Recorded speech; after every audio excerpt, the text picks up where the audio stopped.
everyone, it's Caroline with CHICMOTO. I just wanted to show you guys something really exciting and cool that we just released. It's these awesome heat-resistant how to jump your car stickers that you can actually put underneath your hood of your car and it won't melt or anything like that. And that way, if your car battery does ever die and you need to jump your car, all the instructions are literally on this sticker. So I'm gonna go over how to jump your car using this sticker, and hopefully it'll help you out if you guys do ever have a dead battery, because I know I do a lot of the times.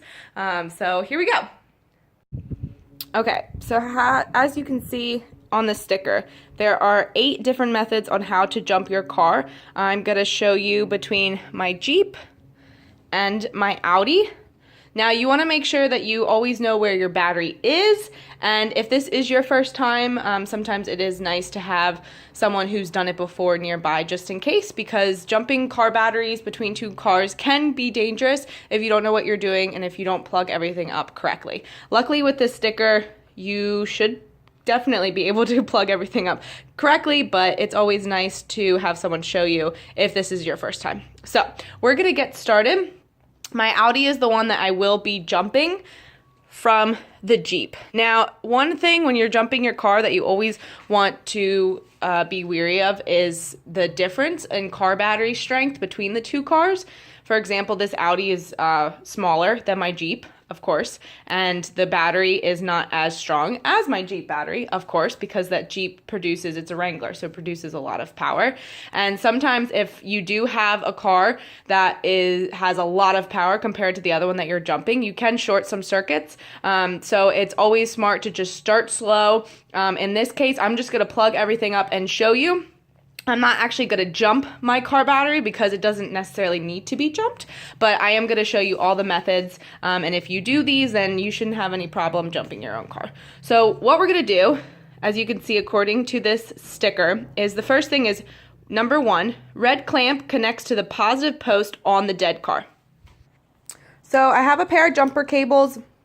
And one thing that you do also need to make sure of is that your jumper cables are up to date. Sometimes they can be old, which they just won't work as well. And also you never want the 2 vehicles touching each other while you're doing this, because the electricity just running through these cables can do some serious damage to your car. So number 1 on that sticker was to, I'll show you again, red clamp, which is this guy, connects to the positive post on the dead car, which would be that one.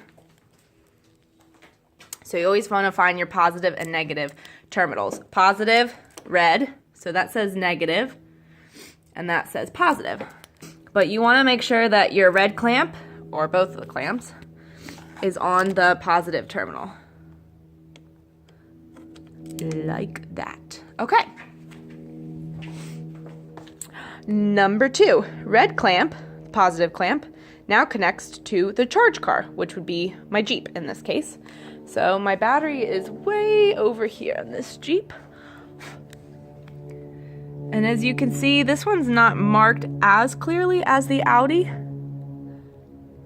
but you can see sometimes they mark them right there. That says negative and that says positive. So this is my red and this is my black. Also, you can usually tell through the wires. This is a black wire, and those are a red wire connecting to the positive terminal. Okay, now we're going to take the other end and connect it to your positive on this side. All right, so that's good there. Okay, so now another thing that you want to watch out for is you never want to let any of the plugs touch each other, positive and negative. That will create a spark, which is why they also recommend you not ever doing this in rain. Okay, so the third thing to do is the black clamp connects to the negative post on the charge car. So you connect this black clamp onto the negative terminal of the charge car. The fourth, the black clamp, connects to the dead car on bare metal. Okay, so now my black clamp is going to go on the dead car, You can either do on bare metal or you can do on the negative terminal, but sometimes it is safer to do it on bare metal. So if this is your first time, the only thing is if you do connect it to the negative terminal, it will create a little tiny spark, and sometimes especially if you have a bigger battery connecting to a smaller battery, then it can short circuits just depending on the battery voltage. Okay, for this video, I'm actually just going to connect them to the batteries because that is an option, or you could just connect it to any bare metal on your car. I have a little hook right here. I have some down here. You can pretty much find any metal piece on your car. Before you do this though, you might want to find a bare metal piece on the dead battery, or if you feel comfortable enough, you can connect it directly to the negative terminal on the dead battery. Okay, so the next thing you would do is you would actually start your charged car, which would be my Jeep. You normally run that for about 2 to 4 minutes, and hopefully the charged car will start to charge the dead battery of the dead car. And then, assuming that works,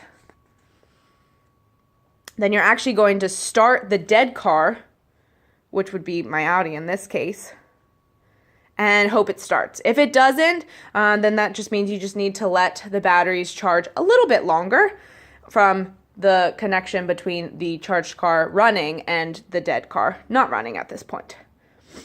And then when you have successfully jumped your car and this one is up and running and all is good, then you will be removing the clamps. So I will show you that next.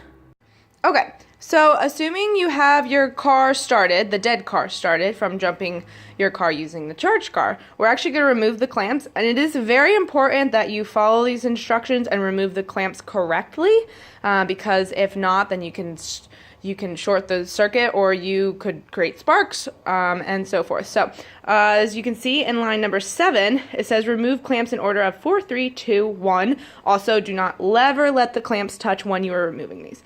So 4, 3, 2, 1 is black clamp connecting to the dead car, which would be this one. So we remove that.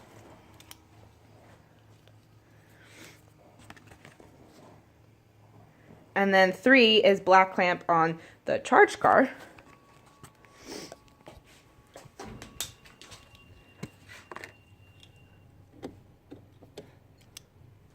So that one's off.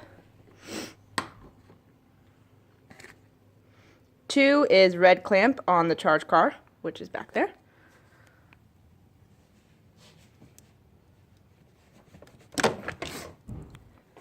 And the last one is the red clamp on the dead car, or what was once dead car. So now that's off. Of course, when they are not plugged in, you can let them touch. It's just when they're connected to the cars, you never want the red and the black clamps to touch. Okay, so that is pretty much it. The next thing is, as your charged car is still on and idling, you are going to want to drive your car for at least 30 minutes to fully charge it before you turn it off again. In my case, obviously, I'm not going to start this guy up yet, but normally if it were a dead battery, I'd start it up, let it idle, and you're going to go take your now charged car out for a drive, so that the battery can fully charge 100% before you turn it off and park it again. So I hope that helps. This is an awesome little sticker. Let me know if you guys would like one. I could easily send them to you in the mail. And if you do get one, make sure to tag us on social media of you using it. I think I'm going to put mine in my Audi right about there so that I always know how to charge my car. So thanks for tuning in. Give us a thumbs up if you like this video, and if you have any questions, please comment below. And I hope these stickers are helpful, and I hope they work out for you guys, and we're really excited about them. Thanks so much. Bye.